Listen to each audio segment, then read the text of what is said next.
아주 오래전, 지도에도 또렷이 남지 않은 작은 고을이 있었습니다. 그 고을은 늘 조용했습니다. 산은 낮게 둘러서 있었고, 강은 소리를 죽인 채 천천히 흐르던 곳이었습니다. 바람이 불어도 나무잎은 크게 흔들리지 않았고, 밤이 되면 들리는 소리는 사람의 숨소리보다도 작았습니다. 이 고을에 대해 사람들은 이렇게 말하곤 했습니다. 낮에는 평범하지만 밤이 되면 이야기가 먼저 깨어나는 곳이라고. 해가 지면 사람들은 문을 일찍 닫았습니다. 누군가 시킨 것도 아니었고 법으로 정해진 것도 아니었지만 모두가 그렇게 했습니다. 등불도 필요 이상으로 밝히지 않았습니다. 밝은 불빛은 밤을 괜히 깨우는 일이라 여겼기 때문입니다. 밤은 이 고을에서 늘 조심해야 할 시간이었습니다. 고을의 가장자리에는 기와가 낮게 내려앉은 집 한 채가 있었습니다. 지나치게 크지도 작지도 않은 집, 새롭지도 허물어질 만큼 낡지도 않은 집이었습니다. 비를 맞아도 묵묵히 버텨왔고 눈이 내려도 조용히 견뎌온 집이었습니다. 사람들은 그 집 앞을 지날 때 괜히 발소리를 줄였습니다. 집이 무서워서가 아니라 집이 너무 조용했기 때문입니다. 그 고요함이 사람의 마음을 괜히 붙잡았기 때문입니다. 그 집에는 두 딸이 살고 있었습니다. 첫째는 장화, 둘째는 홍련이었습니다. 장화는 말수가 적은 아이였습니다. 무언가를 말하기 전 늘 한 번 더 생각했고 대답이 필요 없는 질문에는 굳이 고개를 들지 않았습니다. 웃을 때도 소리를 크게 내지 않았고 웃음이 끝나면 조용히 입가를 정리하곤 했습니다. 홍련은 언니의 뒤를 따라다니는 아이였습니다. 언니가 멈추면 멈췄고 언니가 고개를 끄덕이면 안심했습니다. 혼자서는 쉽게 움직이지 않았고 언니의 그림자 안에서 세상을 바라보는 데 익숙했습니다. 두 아이는 유난히 자주 손을 잡았습니다. 사람들은 자매가 다정해서 그렇다고 생각했지만 사실은 달랐습니다. 손을 잡지 않으면 밤이 더 길어질 것 같았기 때문입니다. 손을 놓으면 세상이 조금 더 차가워질 것 같았기 때문입니다. 아이들은 아직 말로 설명하지 못했지만 이미 알고 있었습니다. 세상에는 손을 잡아야만 견딜 수 있는 밤이 있다는 것을. 아이들의 어머니는 오랜 시간 병을 앓고 있었습니다. 처음에는 가벼운 기침이었습니다. 낮에는 괜찮아 보였고 아이들 앞에서는 아무렇지 않은 얼굴을 하려 애썼습니다. 하지만 밤이 되면 달랐습니다. 기침은 깊어졌고 숨은 일정하지 않았습니다. 조용한 집 안에서 어머니의 숨소리는 밤의 리듬처럼 반복되었습니다. 장화는 그 소리를 가장 먼저 들었습니다. 잠이 들었다가도 어머니의 숨이 조금만 달라지면 눈을 떴습니다. 불씨가 꺼지지 않았는지 살폈고 약이 식지는 않았는지 확인했습니다. 어머니가 잠들 때까지 자리를 뜨지 않았습니다. 홍련은 이불 끝을 꼭 붙잡고 조용히 누워 있었습니다. 눈을 감고 있었지만 잠들지는 못했습니다. 어머니의 숨을 하나, 둘, 셋 속으로 세어보았습니다. 숨이 한 번 멈출 때마다 손끝에 힘이 들어갔습니다. 밤은 길었고 아이들은 밤을 나누어 견뎠습니다. 장화는 깨어 있었고 홍련은 버티고 있었습니다. 어머니는 가끔 아이들을 불렀습니다. 목소리는 약했지만 부를 때만큼은 분명했습니다. 장화는 언제나 먼저 다가갔고 홍련은 그 뒤를 따라갔습니다. 어머니의 손은 예전보다 많이 차가워져 있었습니다. 어느 날 아침, 어머니는 아이들을 곁에 앉혔습니다. 햇빛이 방 안으로 들어왔지만 그 빛은 따뜻하지 않았습니다. 어머니의 얼굴은 유난히 창백해 보였습니다. 어머니는 아이들의 손을 차례로 잡았습니다. 장화의 손, 그리고 홍련의 손, 그 손을 겹쳐 잡은 채 잠시 아무 말도 하지 않았습니다. 마치 말을 고르고 있는 것처럼, 아니면 말을 남기려는 사람처럼. 그리고 조용히 말했습니다. 서로 떨어지지 말거라. 목소리는 크지 않았지만 또렷했습니다. 아이들은 그 말을 들었을 때 왜인지 모르게 고개를 끄덕였습니다. 그 이유를 묻지 않았고 다시 묻지도 않았습니다. 묻지 않아도 이미 알고 있는 말 같았기 때문입니다. 그날 밤 어머니는 다시 아이들을 부르지 않았습니다. 숨소리는 점점 가늘어졌고 기침은 더 이상 들리지 않았습니다. 집 안은 너무 조용해졌습니다. 아침이 되었을 때 어머니는 돌아오지 않았습니다. 장례는 조용히 치러졌습니다. 울음소리는 크지 않았고 사람들도 오래 머물지 않았습니다. 집으로 돌아온 뒤 집 안의 공기는 눈에 띄게 달라졌습니다. 밥 짓는 냄새는 희미해졌고 솥에 불이 오르는 횟수는 줄었습니다. 밤은 더 길어졌고 침묵은 더 자주 찾아왔습니다. 홍련은 잠들기 전마다 물었습니다. 언니, 어머니는 이제 안 돌아오시는 거지? 장화는 대답하지 못했습니다. 대답을 하면 어머니가 완전히 사라질 것 같았기 때문입니다. 대신 동생의 손을 조금 더 꽉 잡았습니다. 아무 말도 하지 않았지만 그 손길에는 놓지 않겠다는 약속이 담겨 있었습니다. 아이들은 그날 이후로 손을 더 자주 잡게 되었습니다. 밤이 올수록 집이 조용해질수록 손은 더 꼭 맞잡혔습니다. 집 안에는 어머니의 자리가 남아 있었고 그 빈자리는 시간이 지나도 쉽게 채워지지 않았습니다. 어머니의 자리는 오래 비어 있었습니다. 시간이 지나면 슬픔도 옅어진다고들 했지만 아이들에게는 그렇지 않았습니다. 어머니가 앉아있던 자리, 불을 피우던 자리, 기침 소리가 들리던 밤의 공기까지 모두 그대로 남아 있었습니다. 아버지는 집에 오래 머물지 않았습니다. 일이 많다는 말을 남기고 해가 지기 전에 나갔다가 밤이 깊어서야 돌아오곤 했습니다.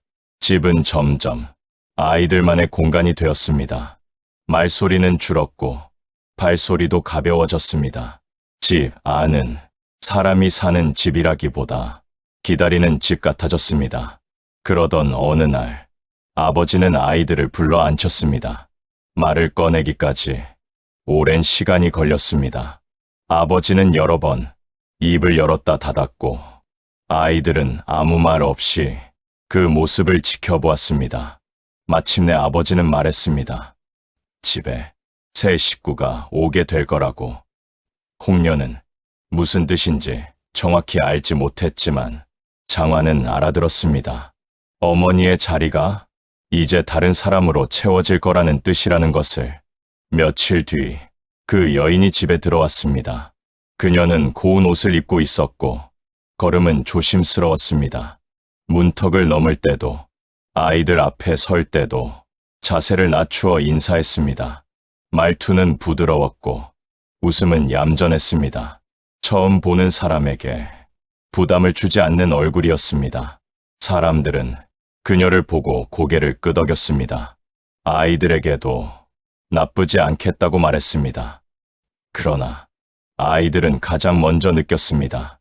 그녀의 웃음 속에는 온기가 없다는 것을. 눈은 웃고 있었지만 시선은 웃지 않고 있다는 것을. 낮 동안 그녀는 친절했습니다. 아이들의 머리를 쓰다듬었고 밥을 챙기는 흉내도 냈습니다. 사람들 앞에서는 다정한 말도 건넸습니다. 그러나 밤이 되면 달라졌습니다. 말수는 눈에 띄게 줄었고 집 안을 오가는 발소리는 필요 이상으로 조용해졌습니다. 아이들을 바라보는 시선은 오래 머물렀고 그 시선에는 설명할 수 없는 계산이 섞여 있었습니다. 아이들은 그 시선을 피하는 법을 자연스럽게 배우게 되었습니다. 부엌 한켠에서 자는 날이 늘어났습니다. 방에 들어가도 마음이 편하지 않았기 때문입니다. 바닥은 차가웠지만 그 차가움이 낯설지 않게 느껴질 즈음 홍련은 잠들기 전마다 작은 목소리로 물었습니다. 언니, 오늘도 무사할까? 장화는 대답 대신 고개를 끄덕였고 동생의 머리를 천천히 쓰다듬었습니다. 말을 아끼는 대신 손길로 마음을 전했습니다. 밤은 점점 길어졌습니다. 아이들에게 밤은 쉬는 시간이 아니라 견디는 시간이 되었습니다. 그 여인은 아이들이 잠든 줄 알고 집 안을 천천히 돌아다녔습니다. 문 앞에 멈추었다가 부엌 쪽을 바라보았다가 아무 말 없이 돌아서곤 했습니다. 아이들은 그 소리를 들었습니다. 눈을 감고 있었지만 잠들지는 못했습니다. 그 여인의 발소리가 멈출 때마다 아이들의 손에는 자연스럽게 힘이 들어갔습니다. 새어머니의 마음은 조급해지고 있었습니다. 아이들이 집 안에서 차지하는 자리가 날마다 더 크게 느껴졌기 때문입니다. 아이들이 웃지 않아도, 말을 하지 않아도 그 존재 자체가 그녀를 불편하게 만들었습니다. 그리고 그 불편함은 조용히 다른 생각으로 변해가고 있었습니다. 그 여인의 생각은 아주 천천히 변해가고 있었습니다. 처음에는 불편함이었습니다. 아이들이 있다는 사실이 집 안의 공기를 흐트러뜨리는 것 같았습니다. 말을 하지 않아도, 가만히 있어도 아이들의 존재는 그녀의 시야에서 사라지지 않았습니다. 그 불편함은 곧 짜증으로 바뀌었습니다. 아무 이유 없이 밥맛이 떨어졌고 집 안의 소리가 쓸데없이 크게 들렸습니다. 아이들이 그릇을 내려놓는 소리, 문을 여닫는 소리, 숨을 쉬는 소리까지도 그녀의 신경을 건드렸습니다. 그녀는 스스로에게 말하곤 했습니다. 아이들 때문이 아니라 집이 낯설어서 그렇다고, 시간이 지나면 괜찮아질 거라고. 하지만 시간은 그녀의 편이 아니었습니다. 밤이 깊어질수록 그녀의 생각은 더 오래 깨어 있었습니다. 아이들이 잠든 뒤에도 그녀는 쉽게 잠들지 못했습니다. 불을 끄고 누워도 눈앞에는 아이들의 모습이 떠올랐습니다. 부엌에서 웅크린 모습, 서로의 손을 꼭 잡고 있는 모습, 잠든 줄 알았지만 깨어있는 눈, 그 모습은 그녀를 더 불안하게 만들었습니다. 어느 순간부터 그녀는 아이들을 아이로 보지 않게 되었습니다. 집 안에서 자리를 차지하고 있는 존재, 자신의 몫을 줄이는 존재로 생각하게 되었습니다. 그 생각은 말로 꺼내지지 않았지만 마음속에서는 점점 자리를 넓혀갔습니다.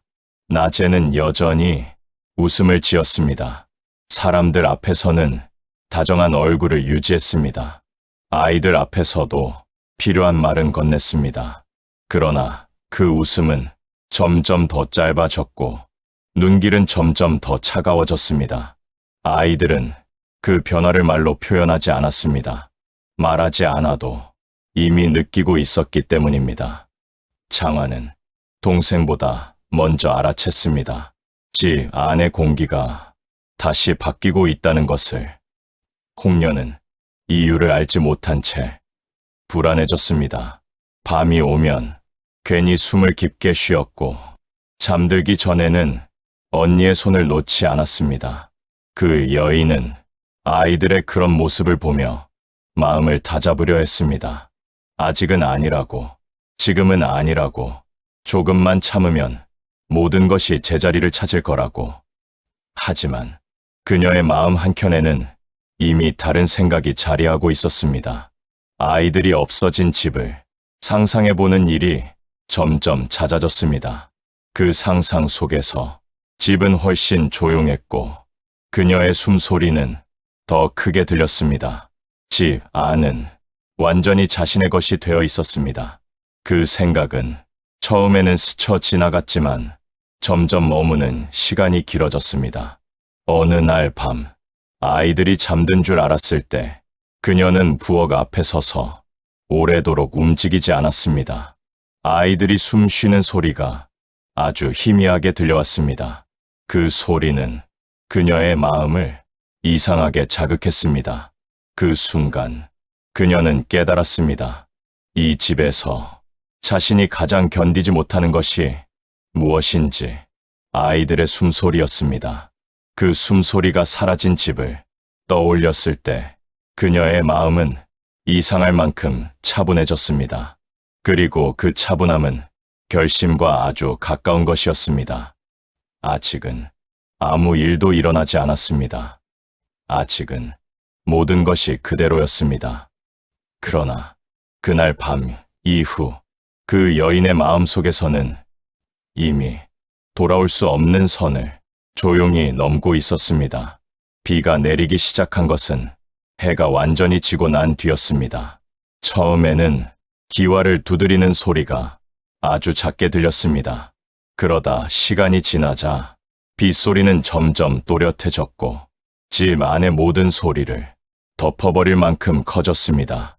그 여인은 그 소리를 한참 듣고 있었습니다. 불을 끄지 않은 채 방 안에 앉아 빗소리가 충분히 깊어질 때까지 기다리고 있었습니다. 아이들은 부엌 한켠에 몸을 웅크린 채 누워 있었습니다. 빗소리는 아이들에게도 들렸지만 그날의 비는 이상하게도 위험한 소리처럼 느껴지지 않았습니다. 밤은 늘 그랬기 때문입니다. 조용히 견디면 지나가는 것이라고 아이들은 믿고 있었습니다. 그 여인은 천천히 일어나 부엌 쪽으로 걸음을 옮겼습니다. 발소리는 빗소리에 묻혀 거의 들리지 않았습니다. 아이들 앞에 섰을 때 그녀는 잠시 말을 고르듯 입을 다물고 있었습니다. 그리고 낮은 목소리로 말했습니다. 아버지가 찾으신다. 그 말은 명령도 아니었고 설명도 아니었습니다. 그저 사실처럼 들렸습니다. 장화는 그 말이 이상하다는 것을 느꼈습니다. 그러나 홍련은 이미 몸을 일으키고 있었습니다. 언니, 아버지 부르셨대. 장화는 잠시 머뭇거렸습니다. 그러나 동생의 손을 잡고 자리에서 일어났습니다. 그 순간 장화는 알 수 없는 불안을 느꼈지만 그 불안을 말로 꺼내지 않았습니다. 말을 꺼내는 순간 무언가가 되돌릴 수 없게 될 것 같았기 때문입니다. 아이들은 조용히 집을 나섰습니다. 비는 점점 더 세차게 내리고 있었고 어둠은 집 앞을 완전히 삼키고 있었습니다. 다음 날 아침, 고을은 평소보다 더 조용했습니다. 비가 그친 뒤에도 공기는 무거웠고 사람들은 괜히 말을 아꼈습니다. 해가 중천에 올랐을 무렵 연못 근처에서 사람들이 모여들기 시작했습니다. 아무도 크게 소리내어 말하지 않았지만 무슨 일이 벌어졌는지는 모두가 알고 있었습니다. 연못에서 두 아이가 발견되었습니다. 물에 젖은 옷은 몸에 달라붙어 있었고 머리카락은 연못 가장자리에 흩어져 있었습니다. 새어머니는 그 자리에 주저앉아 울부짖기 시작했습니다. 아이들이 부끄러운 일을 저질러 스스로 목숨을 끊었다고. 그 말은 너무 빨리 나왔고 너무 정확했습니다. 사람들은 고개를 숙였습니다. 그러나 마음속으로는 고개를 젓고 있었습니다. 그럼에도 아무도 묻지 않았고 아무도 따지지 않았습니다. 아버지는 연못 앞에 서서 한 발짝도 움직이지 못했습니다. 아이들의 이름을 부르지도 않았고 눈을 떼지도 못했습니다. 그날 이후 그 집에서는 연기가 오르지 않았습니다. 문은 닫힌 채로 남아 있었고 마당은 사람의 발길을 잃었습니다. 집은 완전히 침묵 속으로 가라앉았습니다. 시간이 흐른 뒤 그 고을에 새 사또가 부임했습니다. 그는 말수가 적은 사람이었고 밤에 잠을 깊이 자지 못하는 사람이었습니다. 부임한 첫날 밤 관아의 문을 두드리는 소리가 들렸습니다. 사또는 대수롭지 않게 여겼습니다. 문을 열었지만 아무도 없었습니다. 그러나 그 소리는 그날로 끝나지 않았습니다. 매일 밤 같은 시각, 같은 소리로 문을 두드렸습니다. 어느 날 밤 사또는 문 앞에서 두 아이를 보았습니다. 아이들은 비에 젖지도 떨지도 않고 조용히 서 있었습니다. 말을 하지 않았고 손을 흔들지도 않았습니다. 그저 사또를 바라보고 있을 뿐이었습니다. 그 눈빛에는 원망도 분노도 없었습니다. 다만 무언가를 기다리는 눈빛이었습니다. 사또는 그 자리에서 한참을 서 있었습니다. 그날 이후 사또는 잠을 이루지 못했습니다. 아이들의 얼굴이 밤마다 떠올랐기 때문입니다. 그리고 결심했습니다. 이 아이들의 이야기를 끝까지 들어야겠다고. 사또는 연못을 다시 조사하게 했습니다. 사람들이 외면했던 흔적들, 대수롭지 않게 넘겼던 말들이 하나둘 제자리를 찾기 시작했습니다. 진실은 크게 소리 내지 않았지만 끝내 모습을 드러냈습니다. 그 여인은 아무 말도 하지 못했습니다. 변명도 부정도 하지 않았습니다. 재판이 끝난 날 밤, 사또는 다시 두 아이를 보았습니다. 이번에는 조금 다른 모습이었습니다. 아이들은 서로의 손을 잡고 있었고 입가에는 희미한 미소가 떠 있었습니다. 아무 말도 하지 않은 채 아이들은 천천히 어둠 속으로 사라졌습니다. 그날 이후 관아의 문을 두드리는 소리는 다시 들리지 않았습니다. 연못의 물도 조용히 맑아졌습니다. 사람들은 말합니다. 장화와 홍련은 복수를 원한 것이 아니라 자신들의 이야기가 잊히지 않기를 바랐을 뿐이라고. 그래서 이 이야기는 지금까지 전해집니다. 귀신 이야기이지만 가장 무서운 것은 귀신이 아니라 침묵과 외면이라는 것을 말해주기 위해서입니다.